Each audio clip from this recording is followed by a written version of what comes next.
said that you don't have a fear label or a shame label anymore. Correct. That's super cool. And I would like to start off on that when we get a chance here. But welcome to the Tragedy Academy, a show created to bridge societal divides in a judgment-free zone using candor and humor. My name is Jay. I am joined by my co-host, Gary, today. How you doing, brother? Great. How you doing? Living the dream. Living the Excellent. dream. And we are joined today by Birgitta Visser. She is a self-empowerment coach, a light configurator, and works with light beings to the aid of humanity. That's something that a lot of people will not understand, but I think they might understand what I was speaking about before. You don't have fear responses or shame responses. And I think that's kind of a backbone to everything that it is that you're about to discuss with us. Yep, that's a good point. Hi, Jay, first of all, and Gary, thank you for having me on the show. Oh, it's so great to have you, actually. Thank you for taking the time out to speak with us. Absolutely. So can you explain to us what brought you to being a self-empowerment coach and speaking on these topics? I say a lot that just like the seed requires a ground to grow, in order for us to become the most authentic and reach our highest potential, we have to hit the ground as well. So can you tell us what that juncture was for you and when you started this path? Wow. Well, you know what? I always say it's quite funny. I always say before I incarnated, I must have been off my face because I must have ticked every box on the piece of paper. And then, of course, I was born, and we can't remember anything. We get whacked in the head because we come in cold turkey, right? And so I signed up for loads of trauma, and I thought, this was going to be cool. It's going to be taken, it's going to be a walk in the park. But it wasn't. And, but you're talking about the juncture, right? Correct. Of where my life changed. And that was probably the start of it was in 2009. I had a very traumatic experience. I've had toxic relationships, but I really just wanted to, I needed a change in my life. And the only way I was going to do that was take responsibility. And that was because I put the blame on a lot of other people, even though I wanted to change. And it was a process. It didn't go overnight. And so I started off with Reiki healing. And that was actually my saving grace because I'd been to see a counselor. And, counselors, this one just told me, I had one session and she just said to me, oh, you'll be fine. You're strong enough. And that's like a cop-out to me. It has its place. I think it's foundational. I think it creates or opens a door that allows you to have a certain amount of self-awareness or maybe begin that discernment path where you start to realize that shame and fear responses are generally what drives life. Yep. So I studied a lot of healing modalities and I actually did heal myself, but it's not like it went overnight. I always say you're like an onion, right? And every experience, you peel back a layer, you cry, and you have to go through the hell of the experience, right? To expand your awareness. And then you get the next experience and the next one and so forth, right? But the more you become aware, the easier life becomes. But I had to study many healing modalities. I was like a SpongeBob for knowledge. And I really wanted to get better. That doesn't mean that my life was a bed of roses, because it wasn't. Because, I fell into the abyss again, so to speak, where spirit presented me with someone else, different setting, different country. And that was very traumatic for me because it was, this person isolated me. But I asked for this because without it, without his possessive behavior, I would not be who I am today.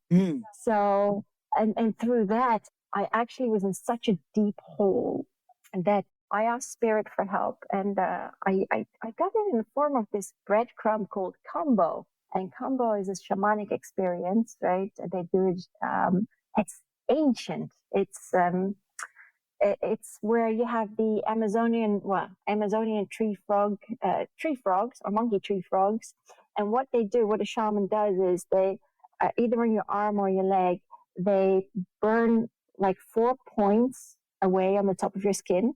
And then they put the poison of the monkey tree frog on these points. And what it is, it's so physical because you purge on all sides, right? You run to the toilet, but you purge in a bucket. And so that was very, very physical, but it tore me inside out. It was like I was pulled apart. And that was the second part of my healing journey, where I became actually far, far more aware. And then it's I had 3 sessions altogether. It sounds. And it gave me. Sorry, I think it sounds similar to it's like the fast road to a longer term meditation practice. It's something that allows you to, with meditation, my explanation for this is a rope and knots. Life's experiences can be knots or they can be nothing. And if you're a length of rope, you tie knots in yourself over time. And what happens to a piece of rope that's been knotted over time turns into a big ball of mess, right? And it's useless, which is great for the analogy, because you're useless when you take all those experiences and you store them and you put them inside of yourself as that rope. And meditation is untangling those knots one at a time. Starts out slow, just like with a regular rope. But as you get deeper into that knot, it unravels faster and more. What you're describing to me sounds like somebody came up there with like 2 claws, grabbed the knot from either end and snatched it loose. Like it worked, but it sounds terrifying as hell. You didn't describe like a fun process. You described food poisoning. That was rough. I will tell you, when I went in, I had no expectations, because that's how I always go into healing, right? You should. But I was like, oh my God. And the shaman had to help me to the toilet. And I was just like, oh my gosh. But at that point, I just didn't care, right? No, you can't. No, but I did so many other things. I mean, from that point on, I put a bucket list on my fridge. Oh, and, next to the bed too, if that's your practices. You need a bucket there too.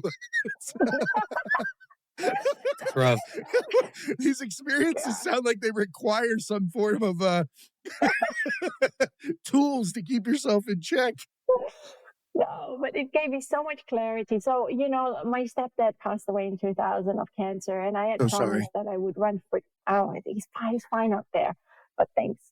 And I promised that I would run for charity, and that remained a figment of my imagination. So I did it 16 years later, where I started running.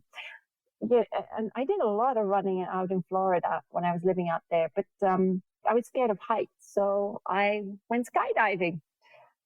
Zephyr Hills, by chance, in Florida? Is that where you went skydiving? Yeah. It's about 5 minutes from my house. We had Mike Tallarico on the other day. He's a skydiver there all the time, a friend of ours, and had a whole show on it. I don't know why I assumed it was that one, but it's just how life works. Yeah, that's funny. Yes.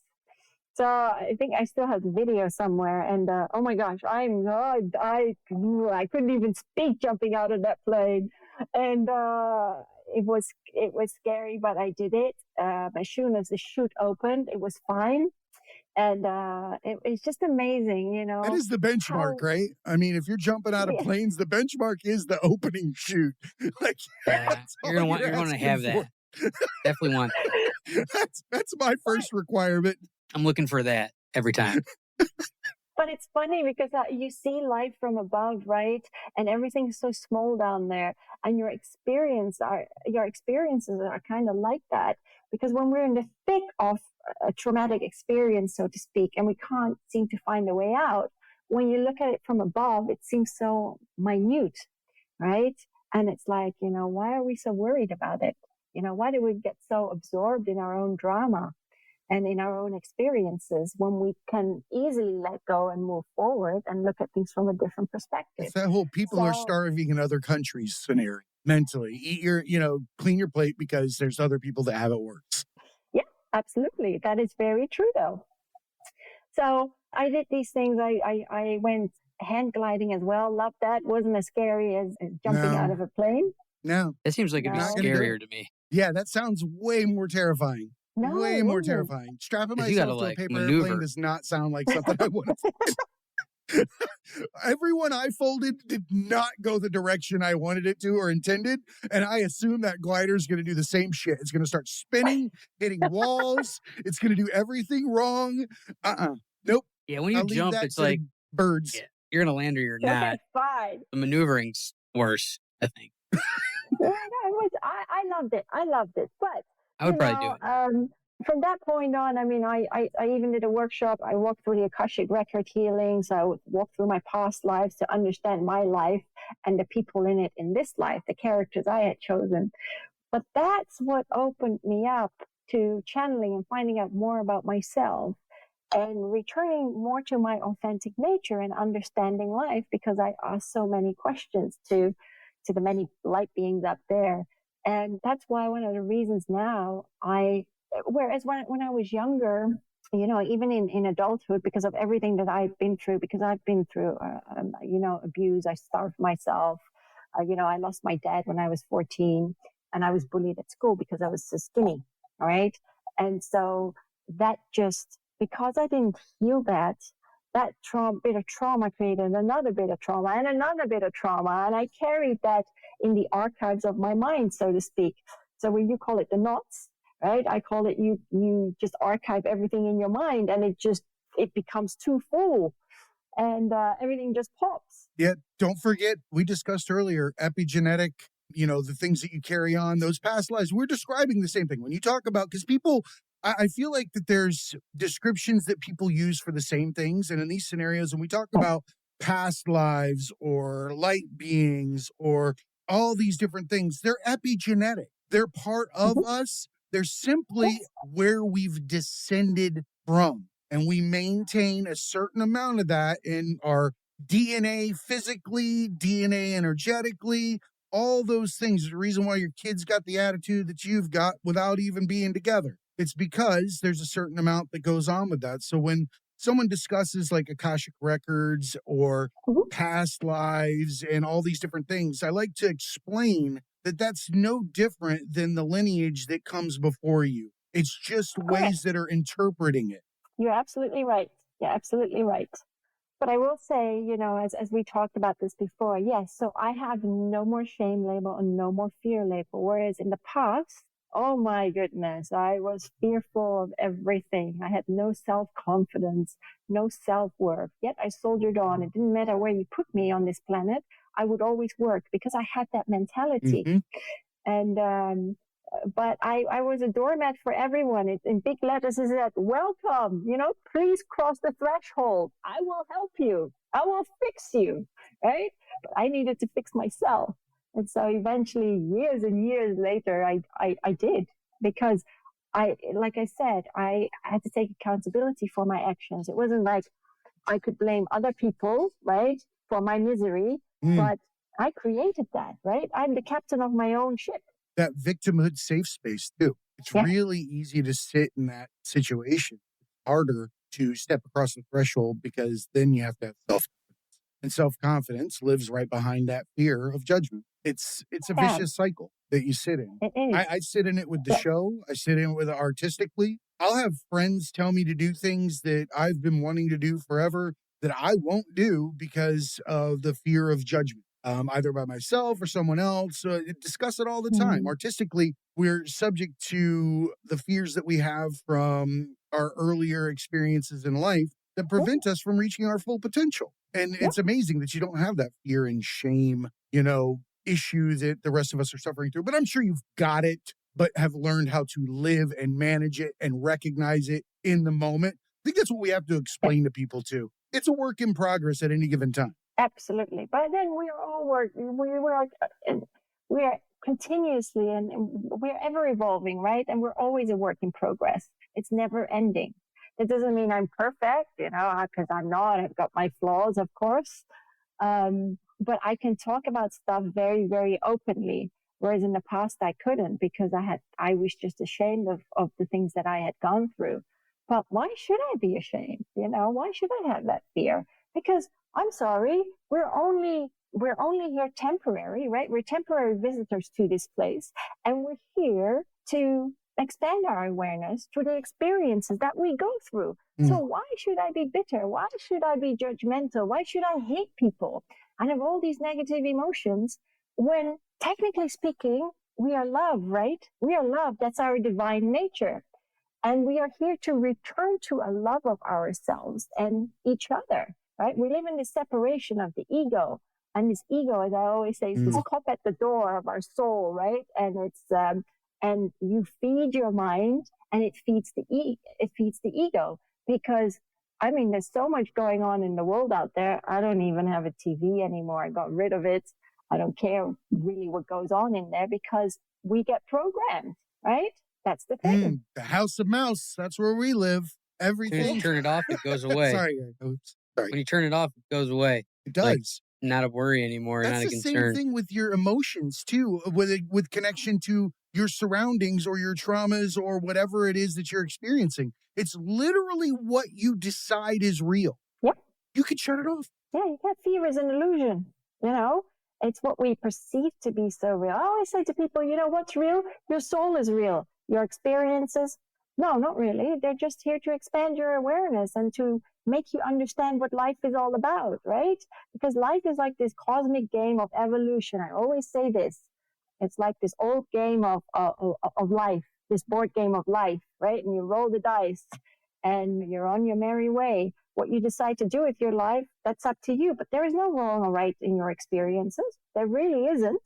It's people that may judge you, but actually, does it matter what people think of you? No, it doesn't matter what people think of you. It is what matters what you think of you. You know, one of the things that I was rolling around in my head the other day was kind of similar to what you're discussing, in that for people to judge someone else, they have to have made a decision to either act on something they don't understand or they know it's true and it's something that they're capable of as well, but they have the ability to prevent themselves from acting on it. And for that reason alone, they should understand that whomever or whatever that person is not yours. It's not your experience. It's so bizarre how I feel like we know that it's possible, and it's easier to judge people for being the first one to succumb to what we've deemed as bad. And you're in trouble because the cops are on their way to your house right now. What did you do, Birgitta? Briggsy. What did I not do? Oh, it's my house. But you know, you hit on an important point there, because we're all reflections of one another, right? So if you tell me I'm a piece of crap, then, you know, obviously you need to look at yourself in the mirror to see why you're calling me a piece of crap, so to speak, right? It's very black and white, because there's obviously something within yourself that you need to heal. Especially if you grab onto it. If crap rung your bell, then you're doing something that's crap. Crap won't ring your bell if you're not doing crap. Simple as that. Yeah. It's only going to stand out to you. There's a reason why people fixate on the LGBTQ community. It's because it's ringing your fucking bell. If you got a problem with it so bad that you need to make it your reality 24/7, guess what? It's your crap and it's ringing your bell. Yeah. Yeah. That's another point you hit on, right? There are so many, oh my God, the world is so divided. And it's like, you know, when my guides have said to me, like, well, Birgitta, it doesn't matter what nationality you have, right? Doesn't matter. I don't care. I don't care what the color of your skin is. Like, honestly, I think that's so divisive. That's that apple pie that gets divided time and time again. Because you know what? Our soul, the light within us, is the same as everyone else's. There is no difference between us except our physical appearance, and that's it. And that's still an interpretation. Yeah. But that is actually the truth. I mean, you know, our souls are the same. We're cut from the same bark of wood. All of us are cut from the same bark of wood. You judge somebody, you take something away, whether you know it or not. That's one of your knots. That's one of the knots in your rope, is judgment of somebody else. The moment you look at somebody else and you judge them, you're causing pain within yourself for the long term until you come to terms with it. It's a shitty situation. That's a silent killer. I think that's cancer. Cancer's judgment. Could be. part of up, it. Judgment? So now, my dad always, this is from when I was very young and before he passed, he always used to say to me, Birgitta, when you walk past people on the street that are, homeless or people that are sad or whatever, then just bless them. And I still do that to this day. I bless them and I just say, and that's it. That's how we should look at people in those situations. They're a reflection of ourselves. The only reason why we won't look at a homeless person is because then we have to admit how good we have it. And then we have no excuse for not helping them because our situation isn't so fucking victim-y, is it? When we're standing face to face with the guy that's, got a shopping cart and no meal and is cold standing outside, it's easier to judge him for what got him into that situation than it is to go, I could be in that situation too at any given moment. So it might be a good idea to help him out because twofold, you judged. If you walked away, you took it with you anyway, or you could have just helped. And which I don't understand. Fucking helping people is the coolest thing ever. I've never been pissed when I help somebody. Never been mad that I gave somebody something. Never been mad that I, charity. Always feel ecstatic. It's like the fucking gym. We'll use every excuse not to do it until we do. And then we're like, fuck yeah, I did it. We're happy we did it. So weird. We hate being happy. Yeah, I think it's that's a good point. It's like there's guilt involved with that. And there's also like the fear of like, it's going to end. Like some people like have a fear of success because they feel like once they've had that success, they fall back to where, they started. That's going to be, worse. I think we trick ourselves into doing a bunch of things that just make no sense. Yeah, that's another important point you made there. But, the mind is the most powerful tool that we have because what we think we create. You talk about emotions, right? Emotions stand for energy in motion because we're energy. So we constantly create and express ourselves.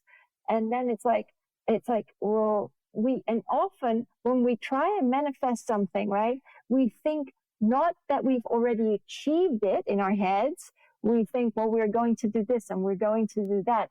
But you need to start with the end goal that you have already manifested it and then make the steps towards that. And it works. It does work. We give strength and tension to spider webs. Yeah, we do. We let it bind us through our connections to our reality to such a degree that A, we'll want to be there and we think it's safe, and B, we're trapped there and we think it's not safe. But at the same time, while we've given it tension, it's imaginary tension. And at any given moment, you can literally put your hands up in the air and spin in a circle and all this shit doesn't exist anymore. And you can walk a different direction and create a whole new spider web of reality. This is how I feel about this person. This is how this person feels about me in my mind's eye. This is going to be my career. This is going to be my mask. This is how I'm going to talk. This is how I'm going to run around. We don't realize how easy it is to change those things. That's the fucking game. Did you ever realize when you were playing make-believe as a kid, you could be a cowboy 1 minute and a doctor the next? Guess what? It just comes with a bunch of fucking extra rules now and a whole bunch of people that don't want you changing that shit because that means that they have to or have the capability. Hold them in place. Otherwise, we all have the ability to do, anything with our lives. Excuses. Yeah, but absolutely. But people forget. Oh my God, they have forgotten how powerful they are because they have disempowered themselves. Because, technically, I'm sorry, we're all divine alchemists. Oh, wait, but if I'm a divine alchemist, that means I can create anything, right? Your magnetism. Yes. You bring everything to you. There's only two forces at the end of the day. It's, what is it, diamagnetic or some shit like that, and then magnetic. It's two things. We pull everything to us. We don't ever look through what is actually out there. We draw it all, every single bit of it to that one point. We're super powerful, and we never respect the fact that we didn't need to pull it to ourselves ever to begin with. It was already there. All we have to do is just look around. We're in fucking heaven. Yes. Heaven is consciousness and awareness and discernment. That's all it is. Because we're making our own mud pies. We're pouring water inside our fucking sandbox and then complaining about the mud and then trying to, fix it with more water or, adding kitty litter to soak this up and do all these other fucking things when we could just get up and move to the other sandbox. That's funny you make that analogy, because I wrote about that in my book about the sandbox, that we keep mucking Check about me in the out. same old I sandbox. usually read the books. I did not get to yours, so I'm glad. But I feel like this is a collective understanding, and that the further you get down the path, the more the analogies start to mesh together and they make more sense. I love to hear cultural perspectives on the views that I have on reality, that you can look and see that religion's not far off in just about all of it. It's just how we interpret it. It's the life we give it within our mind. There was, when I was out in India in the Art of Living Center many years ago, Sri Ravi Shankar, I loved him because he taught me the art of breathing, and breath is super important, and especially meditation as well, because it recenters you.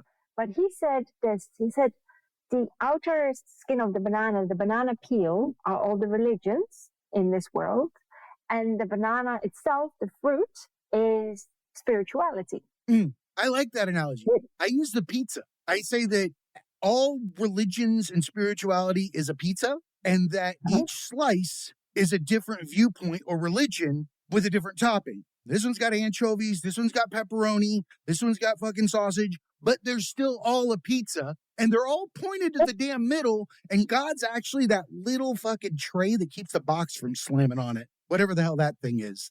Looks like a miniature. Yes, I hear you. Someone invented that. It probably made $1 million. But it's still pizza. It's still spirituality. We're all telling the same story, just through different lenses. Yes. And that's why the other analogy I like from the Ascended Master Saint Germain, it's like, Alice in Wonderland, right? You tumble through the rabbit hole of Alice in Wonderland when you face your demons, right? And you do the healing work. But then again, wasn't the Wonderland in Alice all along? I think the Wonderland is slapped out of us at some point in our childhood, whether it be like a light tap or a right hook.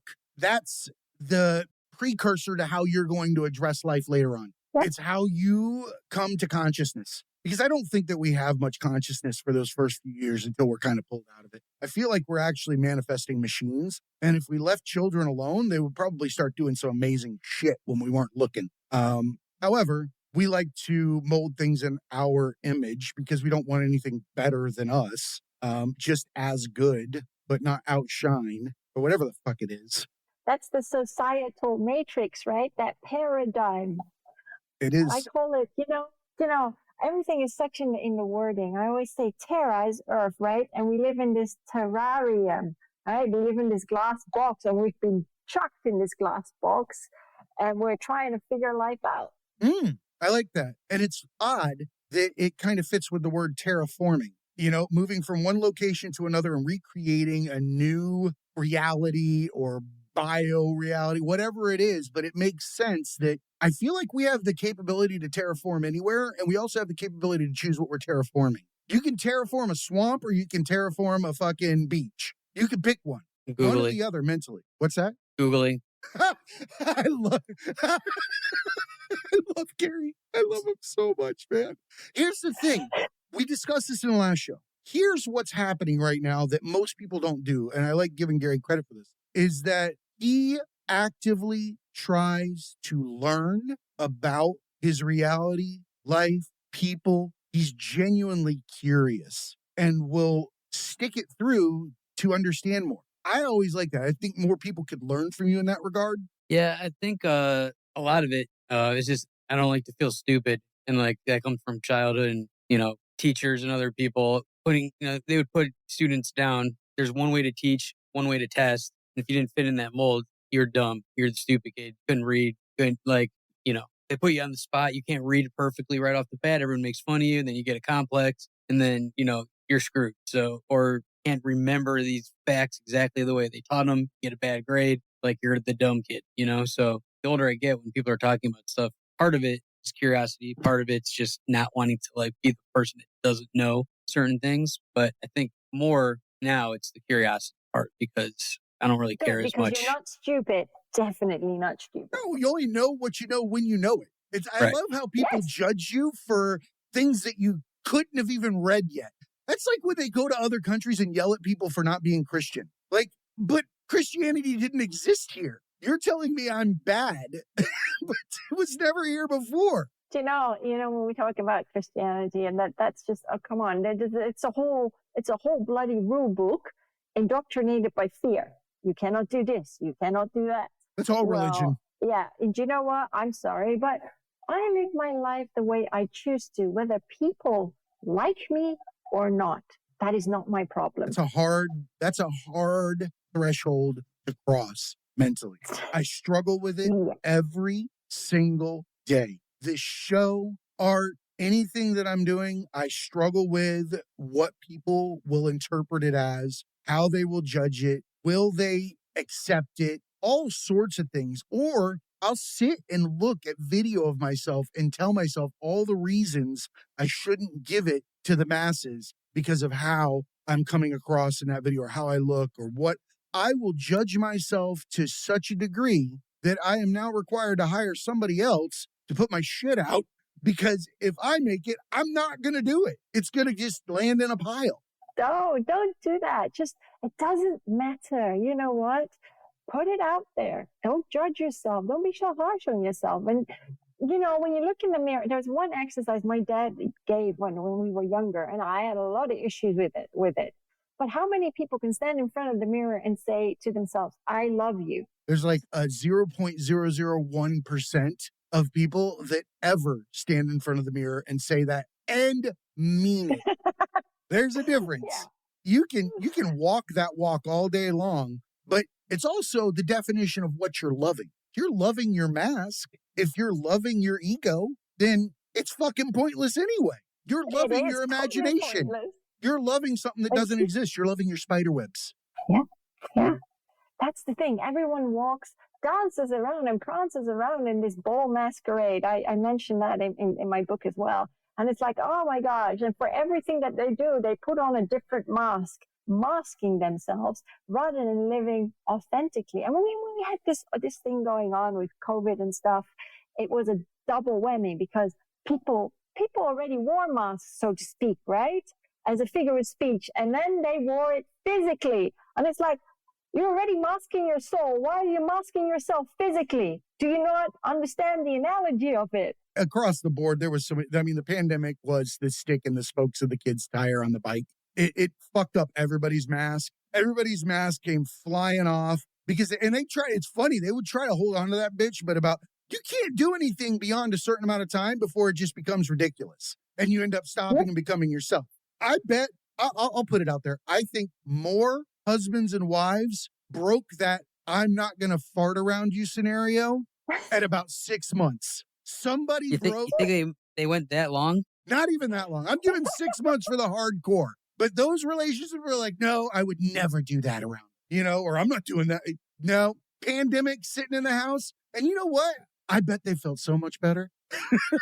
It's a relief, literally. But you know what's so funny about this, right? Because, a lot of people have slept themselves awake, but it's kind of funny because the biggest dis-ease, right?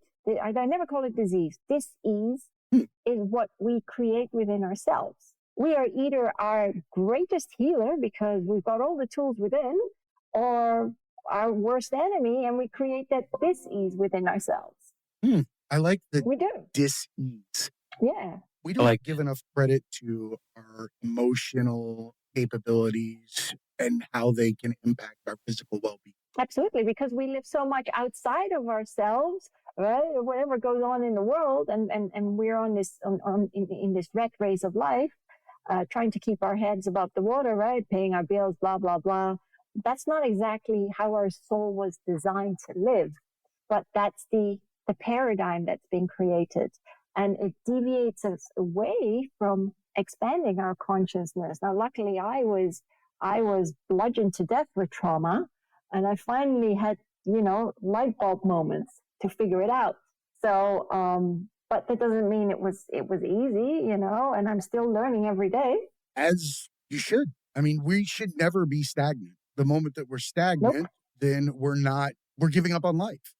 We're accepting whatever place that we decided was where we were going to pull our chute, right? That's where we think that we're going to sit in the human eye the longest. The name of the game is not winning. The name of the game is getting to a point where you can pull your chute and not fall, and be able to stay there and have everybody look at you as a skydiver in the air, perfect, with no issues, just waiting to come down. And it's not the case. It's not the case.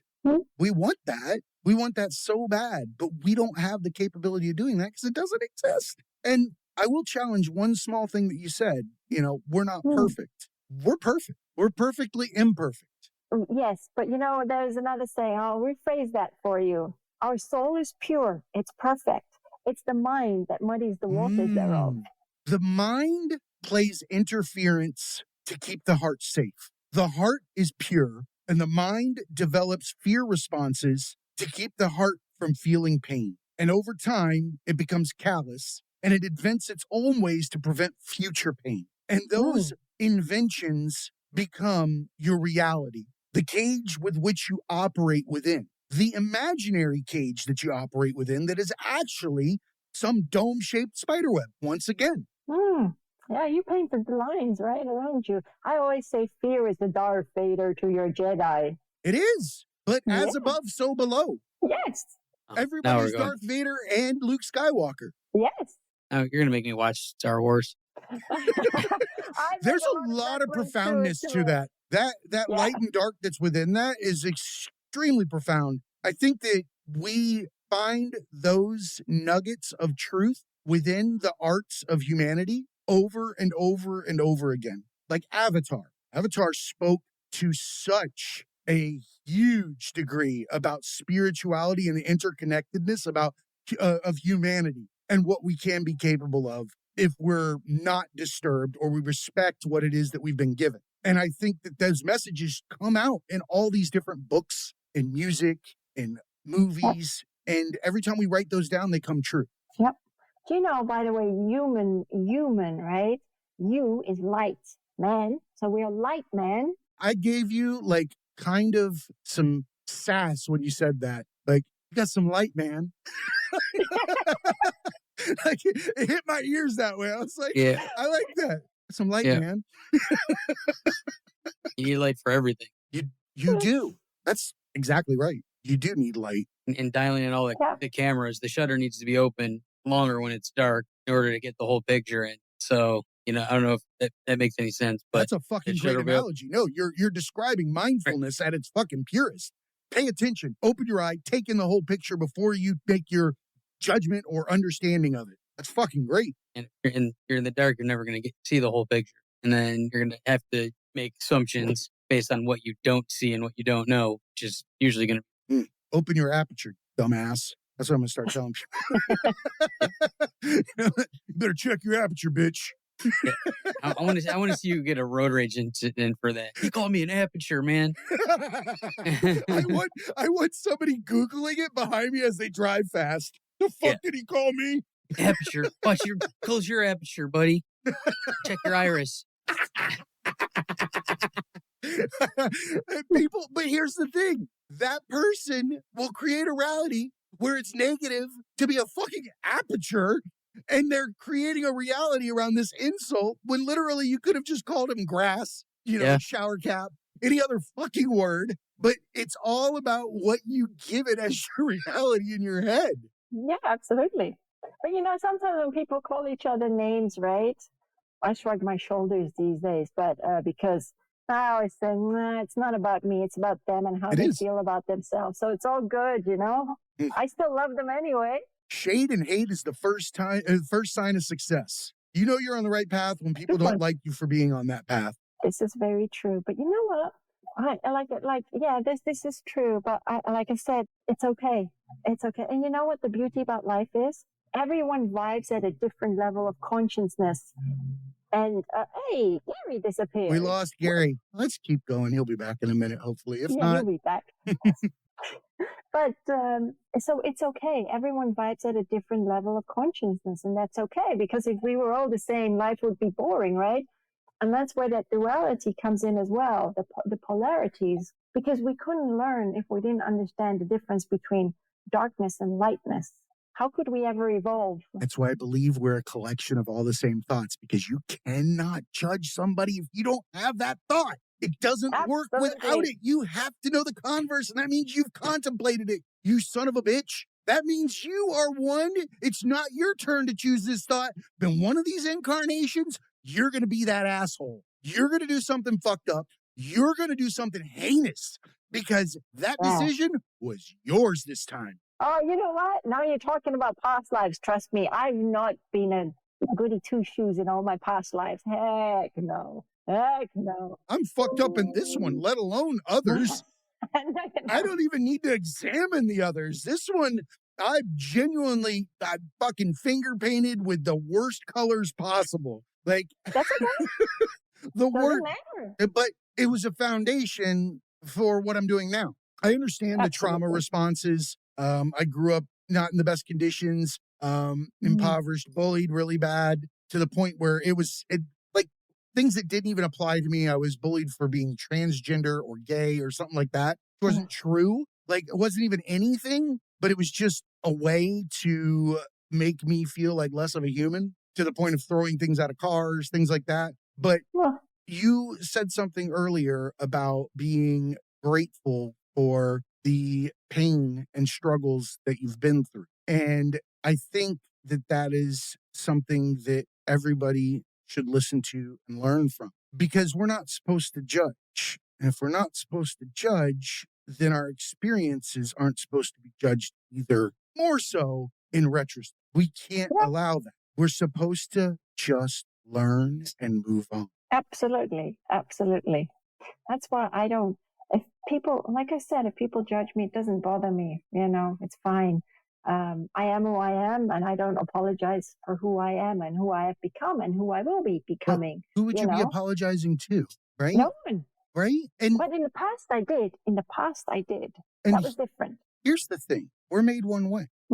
To act any other way is a slap in the face of whomever or whatever created you. It's as simple as that. Every effort to do something that is uncomfortable is going against who you are authentically. It's easy to be yourself. So easy. Get up, walk around. If you want to make cartoon voices at your dog, jump up and down, act like a fool, give somebody a high five in Target, whatever it is, guess what? You were supposed to. You missed that opportunity because that human that you walked by, that you felt the urge to give a high five to out of nowhere, needed it. Yes. You fought it, but had you done it, I guarantee it would have started something that it was supposed to start or could have started. Yes.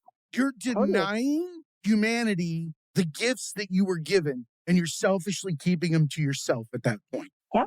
I rant. But that's because we've been so rigidly formed, right? So many people have been so incapacitated through the conditioning of all the outside chatter, as I call it, and everything that's been going on in their lives. So we have Light Man, but I think... Yeah, you're a real light man. But I think that you're a lighthouse, and you're there on this journey to give other people something to model themselves after or to find a path. I think that we have a duty that comes with discernment, that we have to use our gifts, whatever they are, and bring that to the rest of the people in the world. I appreciate you. I think that that's what you're doing for humanity. I think you're damn good at it. I think people should pick up your book. I think they should look you up. They should look you for speakings. I appreciate you coming on. Do you have anything that we didn't discuss that you would like to cover? I think we talked mostly about life. Yeah. I mean, we've talked about the transformational times. I mean, in my book, I also talk about the fact that there is no death. People have, that's so misconstrued because we die physically, but we can never die. I mean, we live on, of course. That's another thing that the fear of death is the linchpin in a lot of the issues that we have as a being. Yep. But you know what? It's that fear, right? That fear, as you know, means false evidence appearing real. It's an illusion. It's a big illusion. It's a big barrier that we've created in our own mind. But the thing is with death is that when the soul leaves the body, right, it rejoices up there. It's gone back home to the stars. And we that are left behind are crying our eyes out, right? And they're like, up there, they're like, well, why are you crying? I'm good. I'm fine. So this is something that I do tackle in my book. It's the next frequency on the dial. Yeah.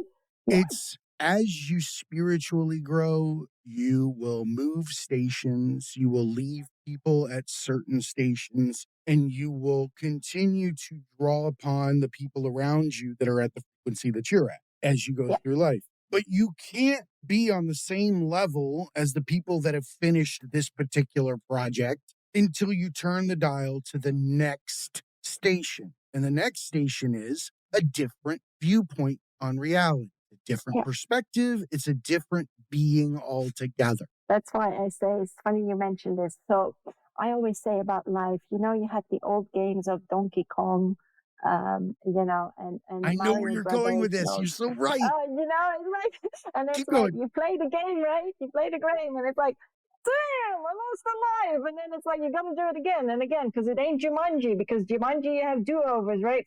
I think three lives, and you remember. Great But movie. anyhow, in this case, it's like, oh my God, I can't get this experience. Why am I such a dumbass, right? And it's like, and finally you finish the level and it's like, oh my gosh, I now understand it. And then you go to the next level and the next experience and you keep expanding your awareness. And sometimes it gets tougher, but the tougher it gets, the more opportunities you have, you know, because the more challenging life is, the more opportunities you have to expand and to grow. And I think that's just really important. But many people just remain on that same level playing, oh shit, this has happened. Okay, let's try it Is again. it their fault? Okay. Yeah, you are your own creator. And yes. Can you change Epigenetics your would life tell at me, any point? Yes, you can. but At any epigenetics given would point. tell me, yes, but epigenetics would tell me that I'm born with lenses. Like Benjamin Franklin's bifocals, it's not just the experiences that we get today that become a different lens each time that change the colors of what our reality is. Born with some. You get issued some of those lenses from day one, right? Yeah. You can have a predisposition in any particular area based on those epigenetics or, you know, the descendants that you are from your family, your lineage. But you are right. You can change after the fact. And you can also change that ancestral lineage. You can heal your ancestral lineage. Oh, yeah. You need a bucket, though. That's what I learned today. If you're going to cure your ancestral lineage, bring a bucket. Well, I tell you what, with Combo, that bucket was a happy yellow big bucket. And trust me, I was purging. Bucket. What? We're gonna do some mind-altering drugs right now and hand you this giant yellow bucket with a smile on it. Don't freak out. That sounds like an insane asylum. No, I'm kidding. I'm sure it's a beautiful experience. Really, right? No, it was a beautiful experience. I am sure. The insane asylum. It is. But, oh my God, It is an insane asylum. 100%. Yeah, because when we're born, right, we get conditioned. We're on this drip feed, right? And we look outside the window and we see the fence and we're like the wall. And some people, all of a sudden, they kind of wake up. They take out the drip feed and they're like, let me hop the fence. Let me hop the wall and see what's on the other side. That's evolution. Yes. People don't realize that evolution is also the intangible. It's not just, you know, the animal grows a longer neck because the food is higher up in the air. You know, it's also there are higher spiritual foods. There are things that we're craving that will evolve to obtain. And that is also going to be levels of consciousness, understandings. We're going to grow. I think we are growing as a species. I think that we've written about it since the dawn of time. It's called so many different things, Age of Aquarius, Heaven, you know, a different Nirvana, whatever it is. It's there for the taking. It's actually there for the accepting. That's the funny part, because we sit in a constant state of pushing it away, which we don't even realize either. We live looking out when we should be taking it in. It's weird. I think we're running up on an hour now. Gary is fighting his internet. Oh my God, time flies. It does. You're welcome back anytime, obviously. I've genuinely enjoyed speaking with you. Do you want to tell everybody where they can find your all of your books, your website, that kind of stuff? So my book, Becoming Authentically Me, it's available worldwide on Amazon. Now, there's one thing I do want to add. So, I mean, it's about my life and all the trauma I've overcome. And it's infused with the channeled messages and exercises from the many masters and archangels who kind of take the mickey out of life. It's got a serious undertone, but they have an amazing sense of humor. They Love really, that. really do. And it's often been said to me that I'm way ahead of my time. So this is not your run-of-the-mill book. It's never been written before. But as people have said to me, it's actually encoded with healing when they've read it. And it's really made them think about life. That's super interesting that you say that it's encoded, because I think that's exactly what I was describing through the arts that we put forward when our creative passions are at their peak. Like when we're making things just to make them because we feel inclined to make them, I think that that's when we're writing those healing pathways for people. I think Yes. that they're whether they're conscious or unconscious is up to us, but we're going to write them irregardless in some way, shape, or form. And I think that's probably why people find that resonates with them. I see Gary's here, but not here. No, exactly. Well, I can see that too. So I just unmuted him. Maybe that'll work. Gary, can you hear us? Well, we're wrapping up anyway, brother. So yeah. Gary keeps going back into the Matrix. He was in the Matrix earlier today too. No, keep going. And so yeah, you can find my book on Amazon worldwide, and then you can find me on Facebook under Universal Light Warriors, and the same on Instagram. And then I've got my website, which is powersoulhealing.com. Love it. Go out there and get some light, man. I love you, Jim. Thank you, and I love you too. I genuinely appreciate you. And remember, everybody, be cool and keep learning.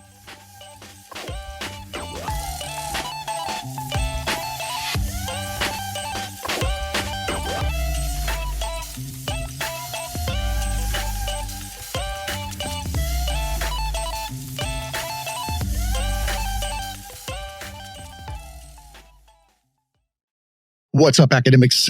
This episode is sponsored by Podpage. Build a beautiful podcast website in 5 minutes. Automatically create a beautiful listener-friendly podcast site from your RSS feed. So you can import your RSS feed into this site, and it automatically generates everything for you. Puts in your artwork, puts in your show notes, puts in all those links, your guest info, everything right there. You get to customize the design to create a professional look that you'll be proud of in a few clicks. You don't have to have a coding background. You don't have to have technical knowledge. This is all plug and play. Choose the design you like, fit and tailored to your brand, the right colors, the right layout, so many different things to choose from. The templates are endless. So get out there, go to thetragedyacademy.com, click on the sponsors tab, and help support the show by clicking the Podpage link and purchasing your new site today. And remember, academics, be cool and keep learning.